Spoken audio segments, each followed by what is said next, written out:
Gago! Pinagsasasabi mo na kuha. Grabe naman tong si Bustada, mga kababayan, no? Gago ka agad, no? Balikan natin, mga kababayan, ha? Hoy, kumusta mga kababayan natin dyan, no? Anong latest? Eto muna ang inyong tagapagbalita or tagapagbigay ng kismis, mga kababayan. Si Ate Charito! O Ate Charing, mga kababayan. Di ba po, mga kababayan, no? Eto, di natin mapipigilan, mga kababayan, ang inyong mga naging ganap sa ating bansa ngayon, mga kababayan, simula pa naman ng taon. Tapos, eto na, mga kababayan, matapos madakip yung general na, di ba? Na tila kumakalaban daw sa mahal nating Pangulo. Ay, pinapadakip nila, mga kababayan. Di ba? Kita nyo naman yung galawang mahal na Pangulong Marcos, mga kababayan, di ba? Silent martial law na po ba tayo, mga kababayan? Otot nyo, mahal na Pangulo. Di ba, mga kababayan? Tila silent martial law na po tayo, no? Tapos itong si Boying, mga kababayan, yung nagpakalat raw na siya ay nadedo na. Ay, papaimbestigahan niya po, mga kababayan. Tapos, eto na ngayon, mga kababayan. Nag-withdraw na di umano ng suporta si AFP Colonel OD. Nako po, mga kababayan, kay Pangulong Bongbong Marcos nitong Biyernes, mga kababayan. Di ba? Mukhang eto na. Eto na po ang simula, mga kababayan. Di ba? Na yung mahal na Pangulo natin ay lalayas na rin, mga kababayan. Marcos bangag-bangag. Dahil, mga kababayan, dahil baka itong Pangulo natin ang isusunod na darak pinit Trump, mga kababayan. Kaya lalayas na lang to, panigurado, mga kababayan. Diba? Dahil mismo mga military na ang unti-unting umaaklas, mga kababayan. So meaning, di na maganda yung pamamahala ng Pangulo, mga kababayan. Sabayan pa yan na yung Pangulo natin ay bangag talaga. Di ba po, mga kababayan?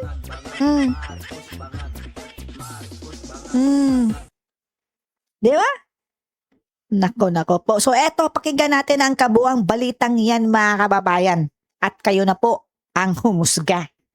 Hindi natin masisisi kung may ilang mga kasundaluhan ang mag-aklas at mag-withdraw ng kanilang suporta kay Pangulong Bongbong Marcos.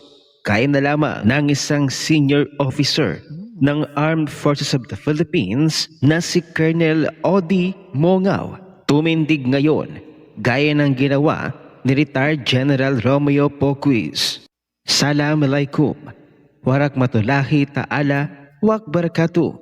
May the peace, blessings, and mercy of God be upon us all. Effective today, Friday, January 9, 2026, I, Colonel O.D.A. Mongao, is withdrawing my personal support to our President and Commander-in-Chief, Ferdinand Bongbong Marcos Jr. Sobra na, tama na. The Filipino people is worth fighting for. Mabuhay. Tama na, kabayan, tama. AFP Colonel publicly withdraw support from President Marcos Jr., citing lost moral ascendancy. Camp Aguinaldo, Quezon City, a senior officer of the Armed Forces of the Philippines, has issued a stark public declaration withdrawing his personal support for Ferdinand Bongbong Marcos Jr. and questioning his moral authority to lead. Colonel O.D. Mongao, a commissioned officer with 34 years of active service, made a statement in a social media post today while forcefully reaffirming his support for the AFP and the Constitution. Colonel Mongao directdirectly targeted the president. He has lost his moral ascendancy to lead the armed forces as commander-in-chief and govern the Filipino people as president of the republic, Mongao declared. He concluded his message with the emphatic phrase, "Sobra na, tama na, enough is enough," and the rallying cry, "The Filipino people is worth fighting for. Mabuhay ang Pilipinas." The officer currently serves as a director of the Training Development Center under the AFP Training Command, a key role in shaping new soldiers.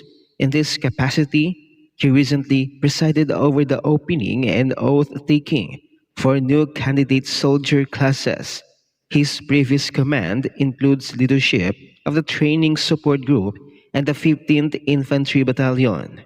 As of now, there has been no immediate official reaction from the Office of the President or the AFP leadership Wala kang regarding reaction, Colonel kabayan. Mongao's public statement. Military regulations regarding public commentary by active duty officers on civilian leadership are clear, potentially placing the colonel's actions under scrutiny. The unexpected declaration from a serving officer in a sensitive training and education position has sent ripples through military and political circles, raising questions about its impact on institutional unity. Ang bakal na ipinosas sa kamay ng inang bayan. Ang posas ay hindi lamang bakal na ikinakabit sa kamay. Ito ay simbolo ng panggigipit ng Estado, ng kapangyarihang ginagamit hindi upang maglingkod, kundi upang manahimik ang katotohanan. Nako. Kapag ang posas ay inilalagay sa taong naninindigan laban sa katiwalian at malinaw ang mensahe, ang katotohanan ay itinuturing na banta.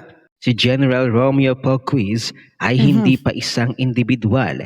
Siya Tama. ay naging larawan ng inaaping Pilipino, ng mamamayang pinapasahan hindi dahil sa kasalanan, kundi dahil sa lakas ng loob na magsalita.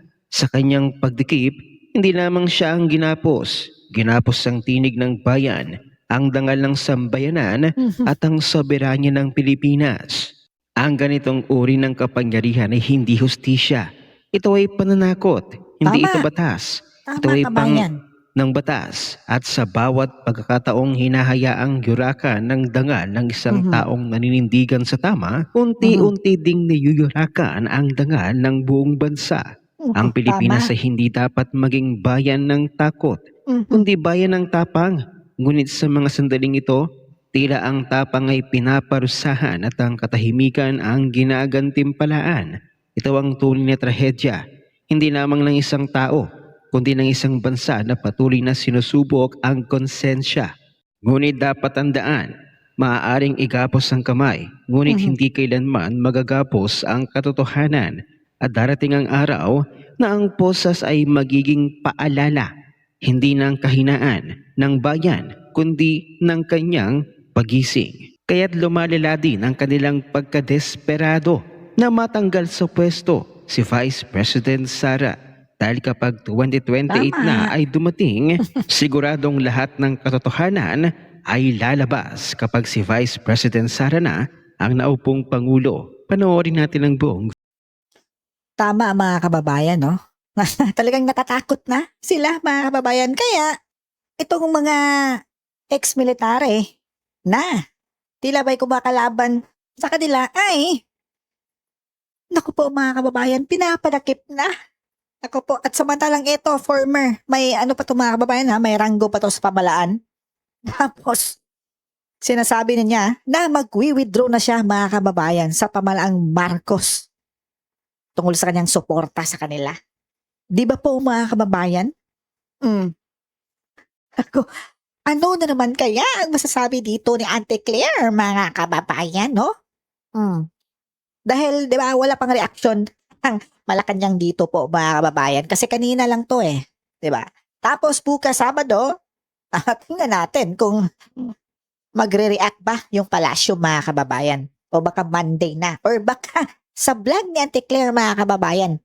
O, abangan natin yung kanyang reaksyon tungkol dito. Baka sasabihin, mga kababayan, no, na itong si Sir ay may kasalanan mga kababayan kaya nirelieve? Magrarason na naman yan sila mga kababayan. Di ba? Alam naman natin yung bunganga ni Auntie Claire mga kababayan. Di ba? Parang utot mga kababayan. Di ba po mga kababayan? Magrarason yan. At the same time po mga kababayan, itong baklita ding abogado mga kababayan, no, na, naku po, kapangalan pa naman niya. Si Papa Jesus. Itong si Jesus Palsis mga kababayan. Ay nagbabala sa gagaya mga kababayan na mag-withdraw din kay Pangulong Bongbong Marcos Jr. mga kababayan. Eto, panoorin natin ang reaksyon dito ni Bustada mga kababayan. Napaniguradong matatawa ka mga kababayan. Eto, puging-pogi na si Bustada mga kababayan, no? Gago! Ay, Pinagsasasabi mo na kuha grabe naman tong si Bustada mga kababayan, no? Gago ka agad, no? Balikan natin mga kababayan, ha? Gago! Pinagsasasabi mo na kuha nyo man ang suporta ng DDS pero hanggang online lang sila, mas madami kaming totoong tao na hindi susuporta. Putang ina mo, ano pinagsasasabi mo? Tarantado! 32 million ang boto ni Inday Sara, tanga ka ba? Okay ng ina mo, abogado ka pero wala kang utak, hudas ka. Ilan lang milyon ang boto ni BBM? Tama, 31 tama. million, 32 million kay Inday Sara. Ibig sabihin, lahat ng bumoto kay Bongbong Marcos, bumoto kay Inday Sara, pero hindi lahat ng bumoto kay Inday Sara, bumoto kay Bongbong Marcos. Tsaka isa pa, puke ng ina ninyo, mga dilawan kayo. Si Leni Robredo, hindi nyo nga naipanalo, mga tarantado kayo. Tapos sasabihin nyo, marami kayo. Kung hindi dinaya yung eleksyon, baka hindi naupo si Bam Aquino tsaka si Kiko Pangilinan, kundi ka ba naman tanga. Tanginan to, propagandistang bobo. Bobo. Ako po mga kababayan, no? Ibang klase talaga tong si idol nating si Bustada mga kababayan ng Banateros, no? Tamang-tama nga naman mga kababayan, di ba? Kasi ito si attorney Jesus Palsis mga kababayan, yung baklitang attorney din mga kababayan, ay nagmamagaling-magaling itong mga kababayan di ba? Di ba? Gusto niyang ipamukha sa sarili niya na siya lang po ang pinakamatalinong attorney sa balat ng lupa mga kababayan.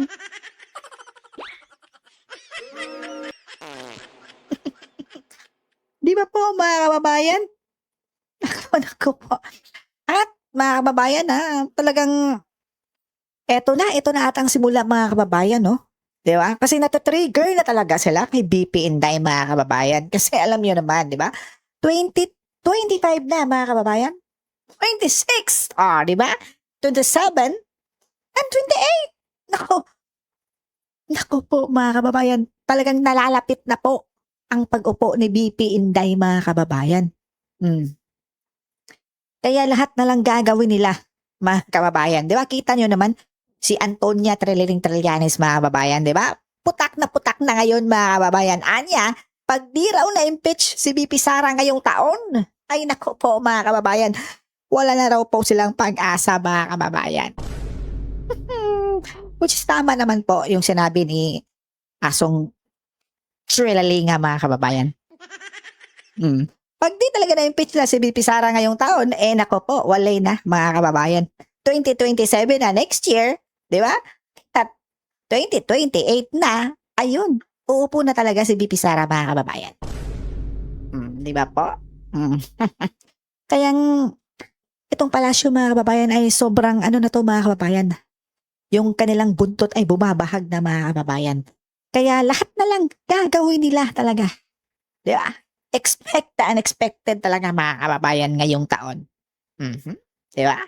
Kaya hanggang dito lang po mga kababayan, si Ate Charito mga kababayan, ang inyong bagong tagapagchika dito sa anong latest mga kababayan. Alright, babush ginamush mga kababayan, and ingat kayo palagi.